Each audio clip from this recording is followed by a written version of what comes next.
आणि आता एक ब्रेकिंग बातमी। मुंबई उपनगरामध्ये मध्यरात्रीपासून मोठ्या प्रमाणामध्ये पाऊस कोसळलेला आहे। या पावसामुळे रस्त्यावर ठिकठिकाणी वाहतूक कोंडी पाहायला मिळते।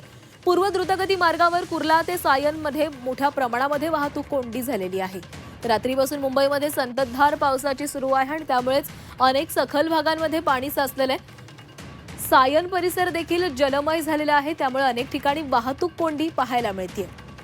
कुर्ला ते सायन मोठ्या प्रमाणात वाहतूक कोंडी झालेली आहे। अनेक जण या वाहतूक कोंडीमध्ये अडकलेले आहेत। सकाळी कामाला जाण्याची वेळ आणि त्याच्यामध्येच अनेकांना या वाहतूक कोंडीचा सामना करावा लागतो। या वाहतूक कोंडीचा आढावा घेतलेला आहे आमचे प्रतिनिधी अमोल पेडणेकर यांनी।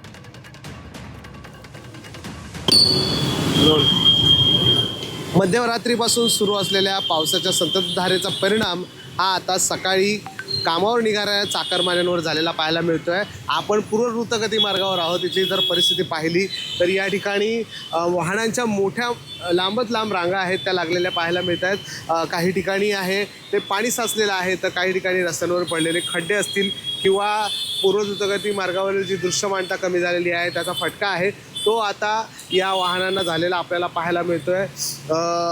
मध्यरात्रीपासून जर आपण पाहिलेलं पावसाचा जोर कायम होता, सकाळी थोडासा हा जोर ओसरला असला तरीसुद्धा अनेक ठिकाणी आहे ते अशा प्रकारे पाणी साचलेलं आहे, त्याचा फटका आहे तो वाहतुकीला होताना पाहायला मिळतो आहे।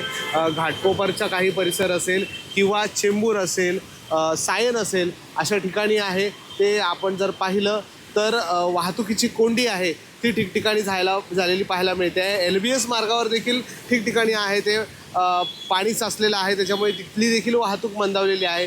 त्यामुळे आज चाकरमानी जेव्हा कामावर जाण्यासाठी घराबाहेर निघालेले आहेत तर त्यांना सध्या हा वाहतूक कोंडीचा फटका आहे तो सहन करावा लागतो आहे। अमोल पेडणेकर, झी मीडिया, मुंबई।